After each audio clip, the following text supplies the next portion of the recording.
This is going to be one of the most expensive launches in the year 2024, but I'm going to share with you what's the value behind this development. Let's go.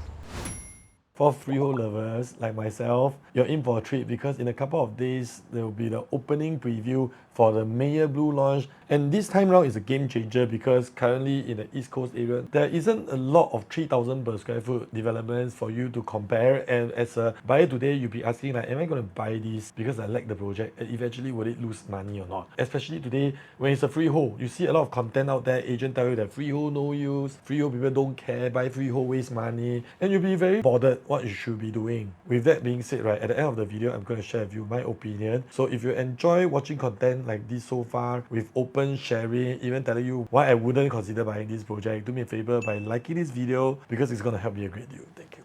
So how this video is going to be done is, number one, we're going to go through a brief project review. I mean really brief. Next, why I wouldn't buy Meyer Blue as a buyer myself. Number three, the expected pricing and some of the floor plans. Number four, 3 reasons why I think that this is something you can consider if you're looking for an investment. And last but not least, I'm going to share with you my thoughts on this project. Now, coming to the project overview, I'm very sure that you have watched a couple of YouTube videos on Meyer Blue. Therefore, the YouTube algorithm actually suggested this. So in order to save time, I'll just give you a quick overview because I think my insights are more important than the project overview. There are a total of 226 units developed by UOL, which is part of the UOB group, and it's freehold status, and it's just minutes away from MRT station, and it's right across East Coast Park. I totally love it. Actually, you know, Meyer area has been somewhere that I have shortlisted when I'm buying my house. Is Bukit Timah Orchard. So for those people that are first time watching this video about any Meyer Blue projects, I also link the project sheet inside the description so that if you wish to go and find out more, you can do so. But before you go there, please stop and finish this video first because this is going to tell you whether is it worth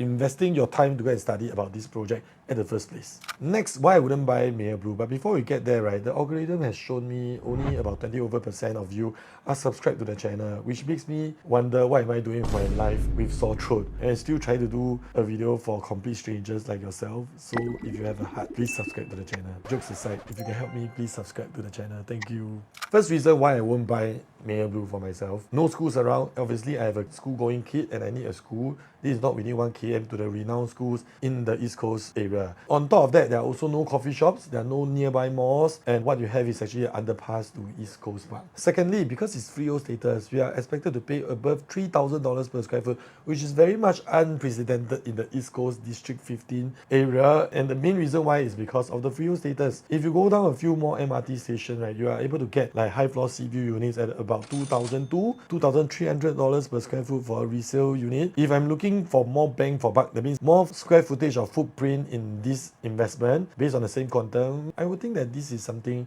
that I'm paying unnecessarily for the freehold status. Last but not least, the high PSF, like I mentioned today, and add on over here is that today if I'm buying at $3,000 per square foot, is there a certainty that can exit at $3,600 per square foot in the future? Having said that, we can only say that this is unprecedented, and today if I'm the first person to go in, it's either a first mover's advantage or the first mover's disadvantage. Because for myself, I usually like to look at facts and figures and trends. Now, before you think that I'm trying to tell you not to buy this development and I think that this is no good, please make sure you stay to the end because these are just the arguments for people that are not looking to buy. Yes, after listening to these 3 items, actually can skip this video because no matter what I say, you think it's not worth buying. But if you're someone that's seriously considering whether to invest in this development, make sure you stay to the end. Now, coming to the price and floor plan, we all know that this development was done en bloc because that's why it's a freehold development and they actually bought it at a price whereby, long story short, the break-even price is like $2,732 per square foot. And if you wish to calculate what is the estimated launch price, very simple. You just try to think how much the developer wants to make, and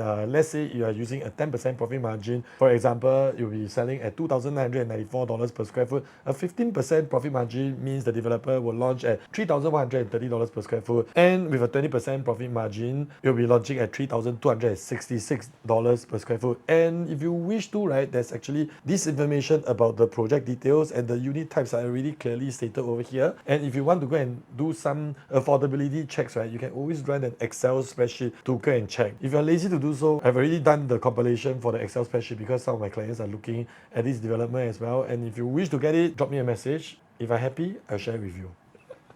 Now, talking about the floor plans, I won't be going through exact all the floor plans and reading through the different square foot. In order to save time, I just give you my overview about the interesting things that I spot over here. And as a buyer, things that you must know. First and foremost, if you look at the unit mix, there are only 2 unit types of 2-bedroom. Yes, you'll be telling me that, oh, Marcus, it's a small development, that's why. But for this development, there's only about 33% of the units are 2-bedroom, quote-unquote investment unit. The rest are actually 3 bedrooms and above. And if you look at the penthouses and the 4-bedroom premium plus study, right, it's actually very sizable and in fact bigger than a lot of the other developments that you can get in the District 15 right now. So I would think the general sense of direction for the developers is to cater for more affluent markets whereby people wish to buy in that address for own stay. Point number 2 of what you must know is that if you look at the sitemap over here, most of the developments these days will only have the premium facing the sea to command a higher premium. But for Meyer Blue itself, UOL have decided to place the 2-bedroom smaller units facing the sea as well. So for those people that are looking to buy for own stay, or let's say this is your retirement home, right, I would think that paying a slight premium for the sea view facing will make a lot of sense. Why? Because you only need the 2-bedroom and it comes with a sea view, which other developments, most of the sea view units are the bigger units. That's one thing we should take note of. And to give you a sensing of what the view is going to be like, if let's say this is your retirement home or just a bachelor's pad, this will be the view at level 15. But if you don't have deep pockets, you can only buy level 5. This will be the view that you are getting. And even at level 5, you can actually overlook all the entire canopy of all the trees. And if you're on the level 10, you'll be able to see the sea already, part of the sea lah. And if you have limited budget looking for a inner facing unit, level 5, you'll be clearing the landed properties. Level 10, you see the horizon. You're able to see the rooftop of the entire Meyer area and the Katong area, all the GCBs. Like we always tell people, you stay there, you look down on the GCB. So if you wish to see the horizon, right, on the north facing, you go above 15th floor, you'll be able to see really far. I've personally been to seafront of Meyer and Meyer Rise and whatnot. Actually, the landed facings are also very nice because you don't need to face the expressway. So landed facing has its benefit, sea facing has its benefit. Even if you're a 2-bedroom seeker, you have options for both. Now coming to the floor plan itself, the showroom actually comes with 3 show units, and namely the 667 square feet 2-bedroom premium, dumbbell layout, the 3-bedroom premium unit 1141 square feet. I would think that this is something quite interesting because the storeroom is interconnected to the kitchen, and if you don't have a helper, which unlikely so, this can be a storeroom. If you have a helper, this can double up as a helper room over here, and it's quietly tucked at one corner closer to the door, not so near to the living area and the bedrooms, which is a nice touch over here. Aircon latch is actually being calculated to the entire floor plate of 1141. If I look at this, it should look like about 6 to 7 square meter, but don't quote me, this is purely based on my naked eye. And next, if you look at the 4-bedroom 1733 square feet with private lift, this is the creme de la creme, the 有钱人买的屋子. 1733 square feet, if you use a $3,000 per square foot on average, this will be setting you back by at least $5 million. Talking about the floor plan, screenshot and look at it on your own. And if you're looking to buy a $5 million property, you obviously won't be looking at YouTube listening to someone that cannot afford to buy tell you why the floor plan is good. Arrange with an agent, go down there, the show flat agent will give you a good job on explaining why this floor plan may or may not suit you. And if you need an agent, give me a call. Happy to be there with you. And that's all we have for the floor plan and pricing. Next, we're going to talk about 3 reasons why you can consider Meyer Blue as a form of investment in today's market. But before that, I need to eat my枇杷膏 again so I can talk. And this is sugar overload. So 3 reasons why you should consider Meyer Blue is number 1, the entry price, number 2, certainty of exit, and number 3, of course, the MRT and the transformation. Let's talk about the MRT and transformation first. So today, if you are looking at the East Coast area, and there are so many transformation going on until I cannot explain to you. So here's a screenshot and go and read on your own if you want. Did you know that there's going to be this Lee Kuan Yew Memorial Hall near the Tanjong Rhu area? And also the T5, right, is the size of T1, T2, T3, T4 combined and larger. And also at this area, you'll also find the Long Island, which was announced on the news, and it's also within a few MRT stops, the future Greater Southern Waterfront City, where you will be able to see even HDB flat. And talking about HDB flat, what I mean by certainty of exit is that today we all know that the buyers of private property, 50% of them come with a HDB address. And over here, Greater Southern Waterfront City, you'll be seeing $1 million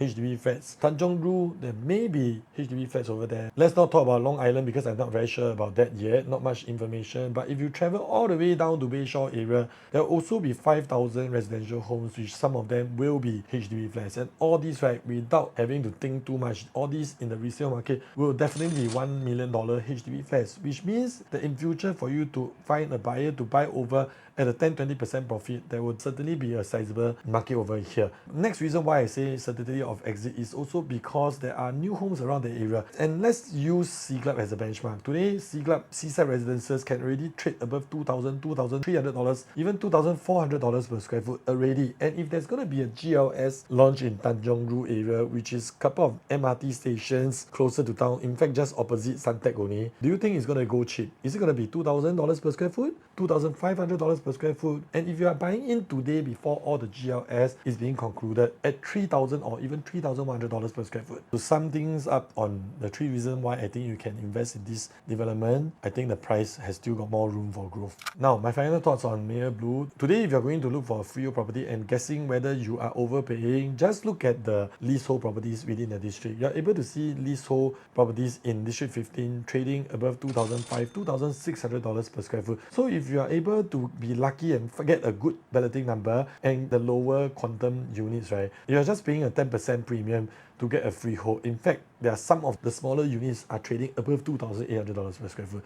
So you are almost getting a freehold status for free. That's point number 1. Next, schools and whether there are amenities. There are always people that are willing to sacrifice amenities because they prefer to have their own privacy. There are some of the example, like even myself, I'm not staying near MRT, and people ask me that, hey, 你家很ulu leh. But my house to Orchard Road is about 10 minutes drive and it's actually pretty near. It's about 5 kilometers away. Last but not least, school. So here are some research done thanks to the PropNext Lux team. They actually collated the developments along Meyer Road that is not within 1 km to good schools and look at the performance. Actually, they outperform the nation average in terms of the PSF, and Meyer Road has proven to outperform District 15 projects as well. So if you look at the data, actually you can see a story and you can see the trend of the sizable plot of people that don't really need the school, shopping centers as well. So all in all, this is the development that you should be looking at if you are someone that is looking to buy something as an investment / own stay or retirement home, wish to take part in the excitement of the District 15 transformation as well. So these are the important days